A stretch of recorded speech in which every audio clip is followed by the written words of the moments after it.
Hello everyone, my name is Lowko and welcome back to another StarCraft video. Now what I got for you today is supposedly one of the best games of Zerg versus Terran that was played recently at Home Story Cup. Now obviously I was at Home Story Cup as a commentator myself as well, however I didn't really get to catch this game live. I mean, I know who ends up winning the best of 5 series in the end, of course, however I have no idea about the specific games because I guess I was like either zoned out or maybe I was playing poker or something along those lines. Basically at Home Story Cup the days were very long and I didn't get to cast this game myself, so I figured it's time to do so on YouTube instead.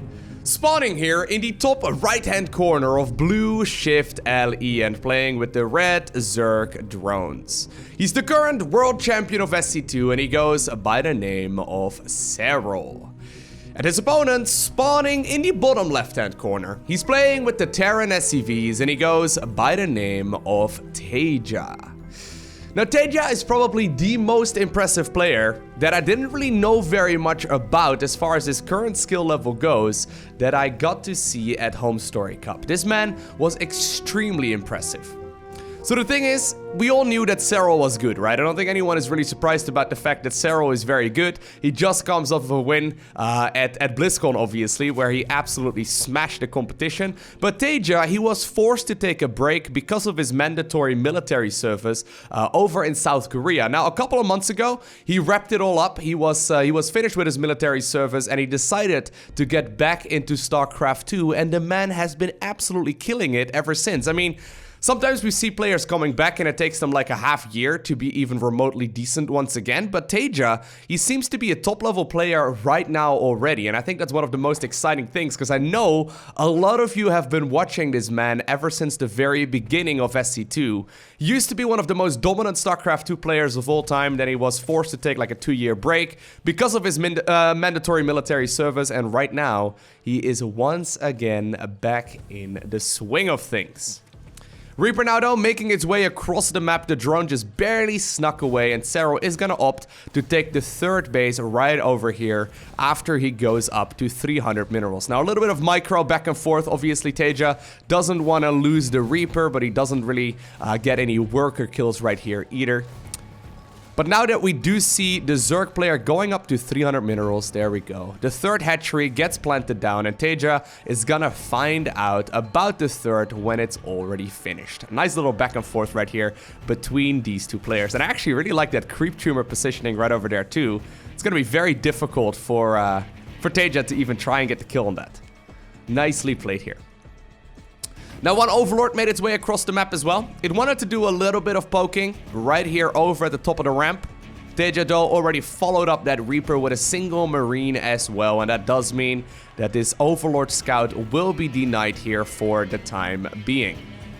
Now I'm curious to see what kind of strategy Serral decides to go for in this particular game. He's been doing a lot of different builds. He's been going for like a +1/+1 roach speed timing push. I made a video about that build order yesterday, so in case you're interested, I'll post a link to that one down below in the description of this video. But other than that, and we do by the way see the roach one coming up, he's also been going for roach pushes off of 2 bases instead. So this may very well be a defensive roach warren, but he could choose to be aggressive now instead. At this point though, Zerg hasn't really seen all too much. He is likely expecting the third command center to go down at the front here in about 20 seconds or so of time. There's a Banshee coming up here for TaeJa. And by the way, obviously besides the roach pushes, Serral has also been playing a very standard laid-back Hydraling Bane kind of style, which is where he probably shines the most. Regardless, what I found really surprising though is the way that TaeJa was playing most of his Zerg vs Terrans at Home Story Cup. He was basically doing the same thing over and over and over again. And it looked as if it initially wasn't really working. He was really focused on Widow Mines in particular, but he always really seemed to push through. I was really impressed with the way that he was approaching the matchup and how good his micro and control in general was. I mean, he took games off of some of the highest level players on the planet. Well, this is a good move. Look at that, right? This shows how good TaeJa is.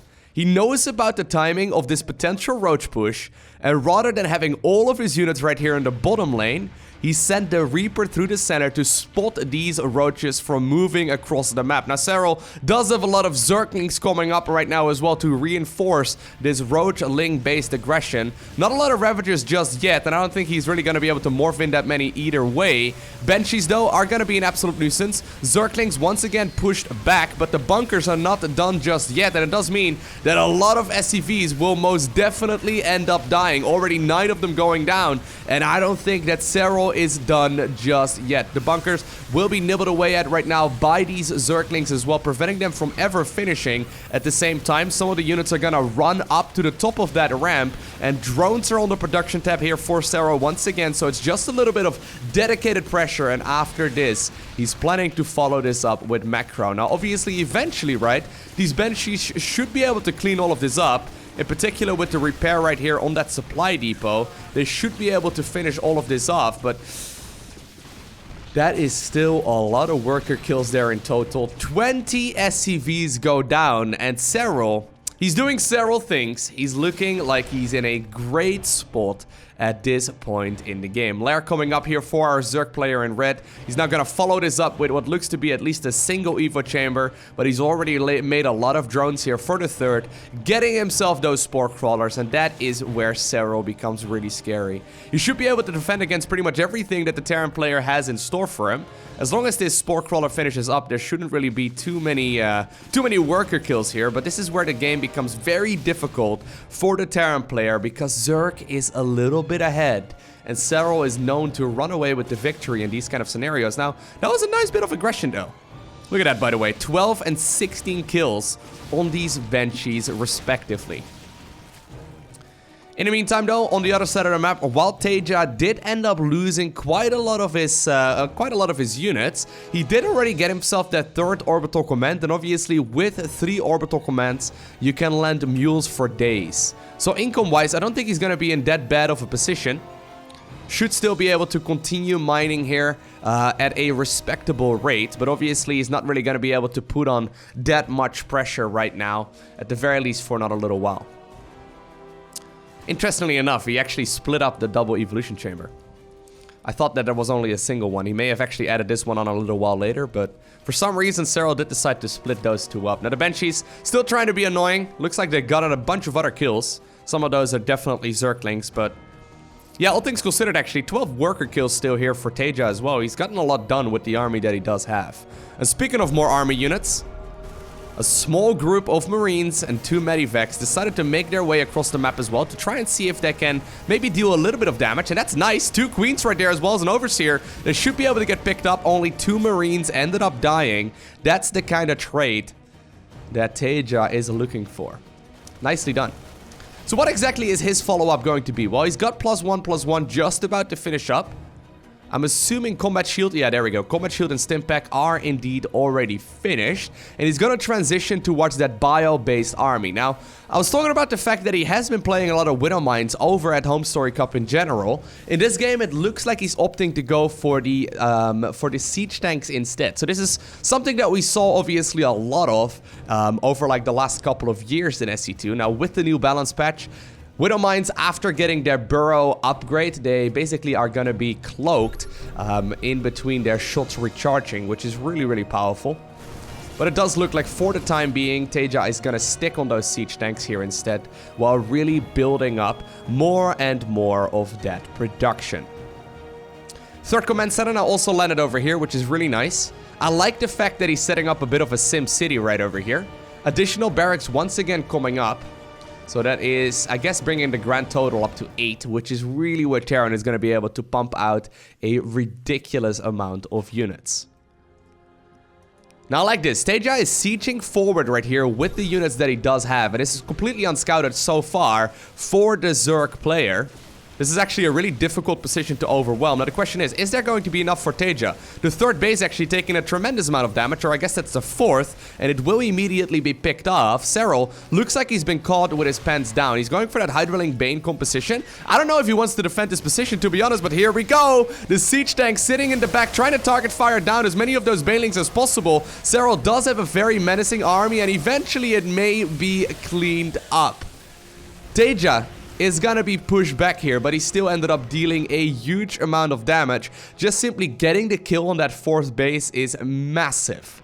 That's gonna slow down that Zerg economy quite a bit, because TaeJa, he knows at this point that his opponent's economy is not really gonna be all too amazing. I mean, only 69 drones right now for the Zerg player here for the time being, but obviously since the main is running low, he's gonna have a bunch of drones just simply long distance mining here, being very, very inefficient. Now, no fourth command center done just yet here for Terran. He's now getting himself that 4th CC inside of that main base here as well. The Zerglings do get pushed back, but all things considered, judging by the early game, it looked as if TaeJa was dead in the water already. And somehow, some way, he's doing TaeJa things. He's getting value out of that Marine medevac-based army, and he's clawing himself back into the match. Don't want to use the Banelings. Okay. Thought for a second Serral was gonna roll the Banelings right there into the rocks, but not quite the case. Anyway, so for those of you unfamiliar, right, TaeJa ended up playing that Marine medevac-based army for literally years. It's how he won more tournaments than most other players out there. I think he won like 11 premier events or something stupid along those lines, like a ridiculous amount. Now, back in the day, the prize pool wasn't nearly as big. So I wonder if that's one of the reasons why TaeJa decided to get back into pro gaming once again as well. I think that just the win of BlizzCon that Serral had recently probably already was most of the prize money that TaeJa won in all of the events that he ever participated in. I mean, BlizzCon was like $280,000 or something like that. It's a ridiculous amount of money. It's so much money. Serral, I think this year, as far as prize money alone goes, I think he earned like $500,000? I mean, add to that like sponsorship and team salary and everything as well. It's pretty insane. And like, I think Serral just turned 21. Maybe he's either is 20 or he just turned 21. But regardless, if he wants to, right, he can continue doing this for a really long time to come as well. And judging by the fact that he's definitely the strongest player on the planet right now, I think there's a bright future ahead of this man. But regardless, while we're talking about all of that, we have once again the Terran player pushing forward. Serral is being pushed backwards onto the creep. Now, the siege tank's actually just on siege, and that's a really risky business. Marauders are in the front, so they're going to be able to soak some of those Banelings. Banelings coming from every single angle, though, and the siege tanks eventually do end up dealing quite a bunch of damage. TaeJa showing off how good his micro still is, sacrificing some of those Marauders in favor of the Marines staying alive. Obviously, Marines, they are not that great at fighting Banelings, but the Marauders end up taking some of that damage. By the way, while this was all going on, Serral has been transitioning towards that hive. He's now going for the Vipers, which is absolutely critical. Vipers are one of those units you can do a stupid amount of support with, obviously. Now, one of the depots is down. One of the depots is down. Ooh, great response down there by TaeJa, showing us how fast of a player he is. Now, this is still a big amount of Zerglings. They don't have Adrenal Glands done just yet, but once that upgrade finishes, they're going to be able to eat through these depot lines very, very rapidly. And that response time has to be as snappy as it was just a second ago. I just wanted to show the APM here real quick, right? So both of these players are very, very fast. Average APM of Zerg here is 471 over the last 13 minutes.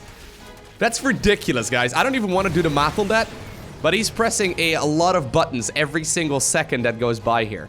+3 carapace coming up here too. We see the Ultralisk Cavern now on that production tab. Now, Ultras obviously in the new patch do have a new upgrade. Oh, that medevac. They have a new upgrade that basically gives the Ultralisk wings. It's incredible. It's like you give them a Red Bull or something along those lines and they get wings. But they basically are 10% faster off creep.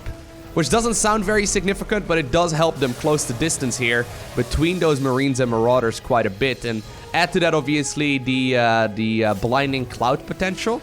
I do think that these Vipers and the Ultras can change the tide of battle very, very easily. Now, both players, though, are still maxed out. Once again, a lot of Zerglings are going up for that counterattack, and while the depot was lowered, that's still a lot of Zerglings trying to eat through all of those supply depots, but I feel like this is where the real pressure is at, right? Terran should be able to clean this up, although that's still a pretty scary army, but TaeJa is pushing forward, and he's inching towards that 4th base of Serral. Still, though, the Zerglings are not done just yet. The reinforcing Terran unit should be able to eventually clean all of that up, but this is where the real fight should happen. Is Serral gonna go off creep? That's a risky business. The siege tanks do get blinding clouded here as well, or at the very least, the majority of them. A lot of Zerg units are still coming around, but that's not the engagement you're really looking for. Serral does get pushed back, and that means that he will be forced to evacuate that 4th hatchery right here as well. Serral, though, already anticipating this move, he took the base in the top left-hand corner. As a matter of fact, he's been taking more and more bases right here near the top side of the map. But TaeJa is inching closer to where all of that important tech of the Zerg player is at. And obviously, he cannot lose that natural, right? Serral losing the commands, or rather the hive here, as well as the Ultralisk Cavern, that would be absolutely awful for him. Eventually, though, the Zerglings did manage to do some run-bys, but while that's all going on, right, TaeJa has been showing some stellar macro as well, building up to a bigger economy with a 5th base. Or I guess that's the 4th base, actually, but the 4th base right here, planetary fortress on it already. Very scary amount of damage being done right here by TaeJa. Now, Vipers are trying to get into position. It's a good spot for him to be in, but still, is it going to be enough? Terran is a little bit far forward, though. The Banelings manually targeted right here. Oh, TaeJa is trying to pick off as many of them as he possibly can, but once again, showing some stellar macro. Reinforcing with what seems to be an even larger army. And even though TaeJa seemed like he was out of this game earlier, right? He all of a sudden has been pushing back, really slowly but surely, steadily moving forward, baiting this Zerg army once again towards that siege tank. And with the siege tank target firing down those Banelings, once again, it seems like TaeJa is in control of that fight.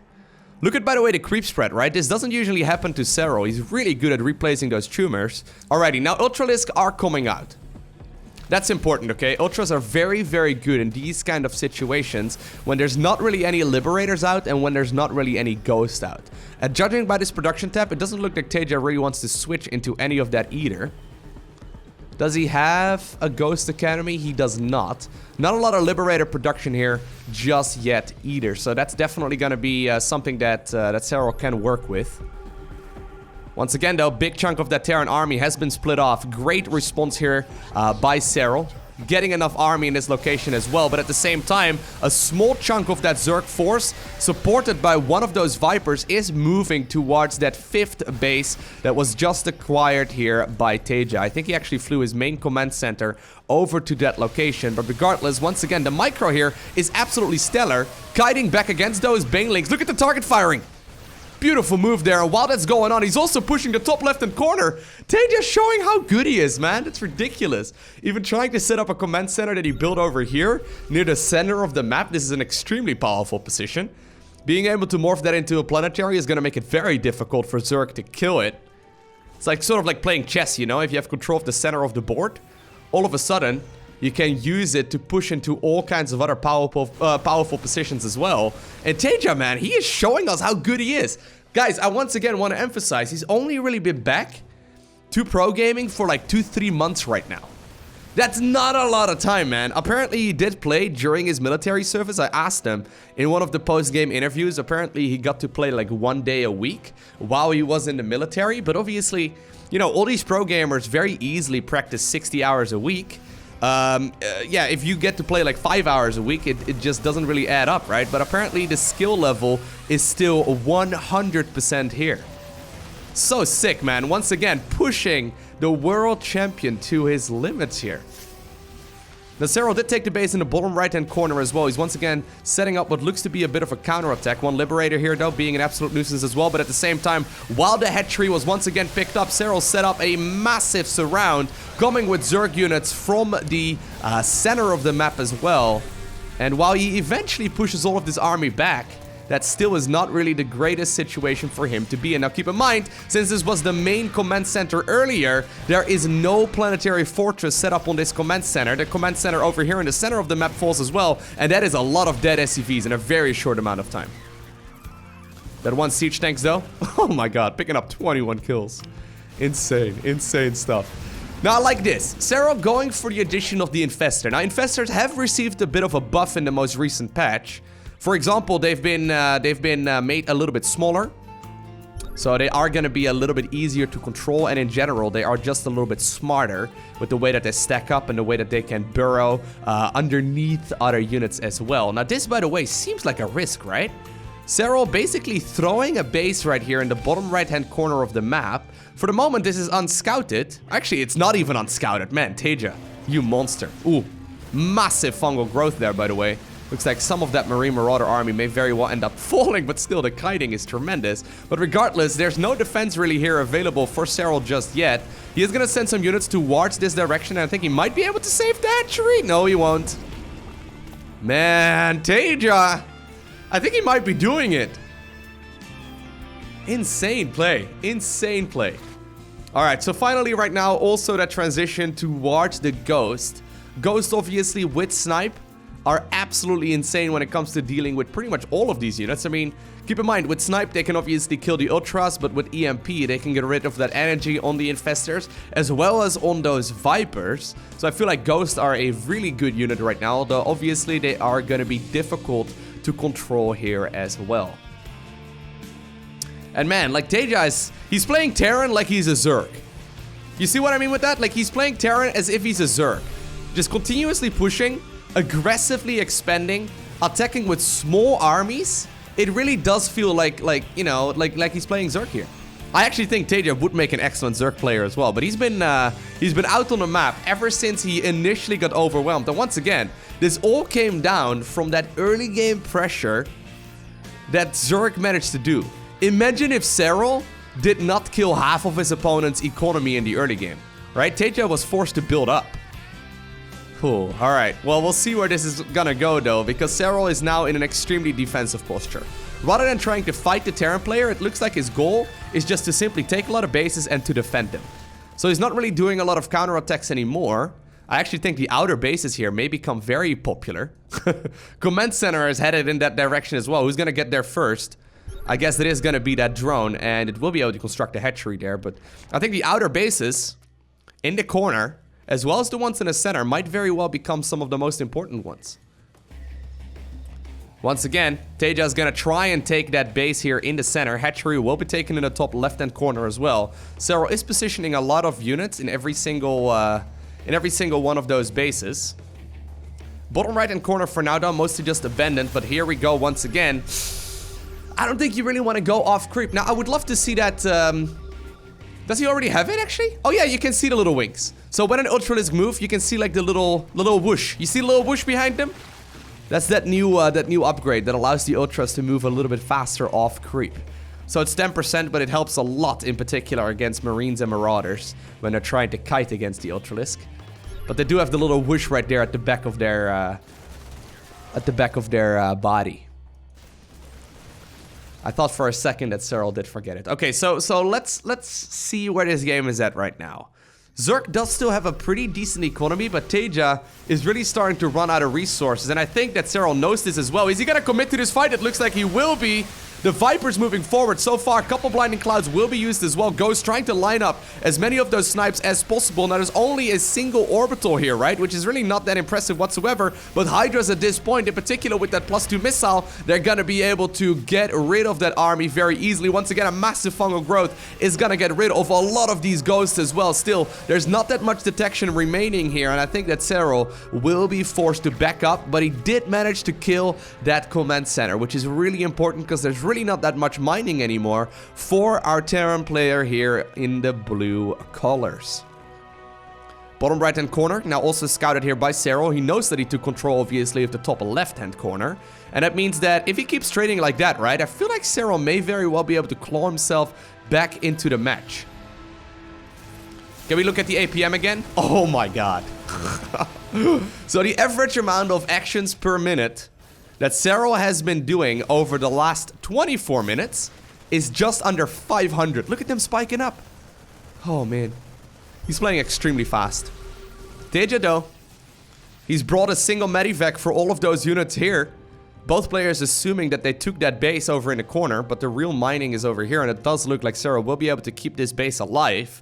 I kind of want Serral to even, like, make this hatchery into a lair. I wonder if that's worth it. You get 500 additional hit points on the lair, and obviously that is gonna keep it alive for a little while longer. We saw him do that in some of the games at BlizzCon, where he was using Vipers to get energy from lairs rather than hatcheries, and he basically built lairs everywhere, just because they've got 500 additional hit points. But man, this is starting to be a really scrappy game. Who's even ahead at this point? I think it honestly must be Zerg, right? TaeJa, though, still looking good as well. I'm not sure. So, Serral finally taking this base. I think he could have actually taken that one a little bit earlier. But he cannot lose the base over here, though. Oh man, 2 spore crawlers are not going to be enough. The Marines will be able to unload. The drones being pulled off the line as well. Are the Marines going to target fire down the hatch? They're going to try and do so, but for now, it lives for a little while longer, and I think that medivac indeed will be forced away as well. TaeJa, though, using another one of those parade pushes to watch that once again acquired 4th hatchery here of Serral. How many times has that one died? While that's going on, though, big Zergling Hydra counterattack to watch one of the mining bases here of TaeJa as well. It's like an eye for an eye at this point, right? That's a lot of ghosts, though. How many ultras are there at this point? 0. Okay. So there's really a couple of spellcasters here, which is great, obviously. Very difficult to control, but very useful. 10 ghosts? I wonder if that's a little too much.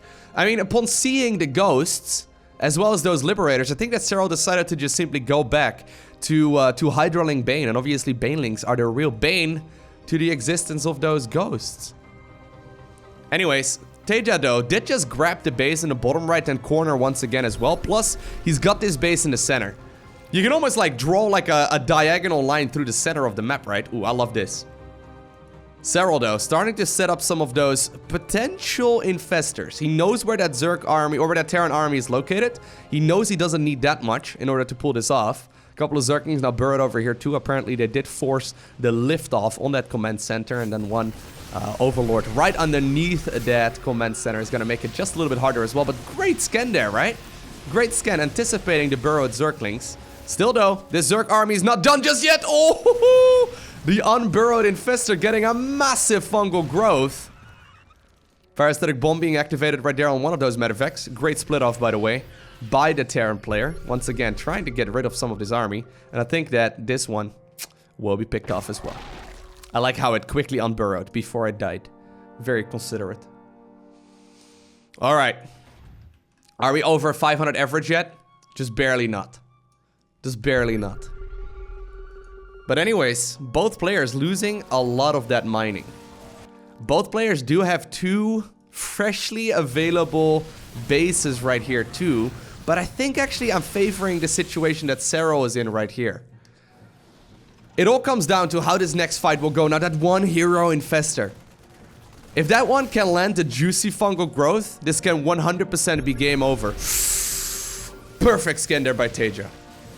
Really well done. Another infestor though, trying to make its way downtown. Walking fast. It's homebound. Even just landing a couple of infested Terrans here for that friendly fire could be tremendous. Still though, he's gotta be careful. Can't really just unburrow it here. This is an extremely tense moment. Terran does not want to engage off creep, but Terran also doesn't have much of a choice anymore. And here we go. The Zerg army is rolling forward from every single angle. Banelings are coming from all of the sides here as well. Still, most of the ghosts do remain. And that position here on the low ground, look at the amount of blood here on the ground as well. That must be all those dead Zerg units. Zerg is going to be able to reinforce some of this once again, but there's not that much detection here. Fungal growth will be activated. Now showing the location of some of those ghosts, but the majority of those Hydralisks already ended up going down, and Serral is losing the bank that he's got, and TaeJa is the one who obtains the victory. What a sick match. What an insanely well-played game. I mean, if you're a fan of StarCraft, this is probably the kind of game that you're looking for, right? Because this is the kind of game where you're looking at it, and even though I play this game pretty much every single day, it is also the type of game that I know I will likely never be able to play myself. I mean, the amount of skill required to handle like 3, sometimes even 4 fights plus like a run by at once, while also mechering, while also controlling all your bases and spreading creep and, you know, in the Terran's case, like doing all of the tech switches and, you know, making sure you're not queuing up any Marines, but you're still producing 100% of the time out of your barracks, man. The skill level required is absolutely ridiculous. Now, I hope that you enjoyed watching this match. If you did, make sure you hit that like button down below, and if you want to see more, make sure you hit that subscribe button so you get a notification as soon as I upload more. A special shout out to the Patreon supporters. Thank you guys so much for all of your love, but for now, I want to thank you for watching. Have an amazing day. Do not forget to smile alright, and I will see you once again in the next one.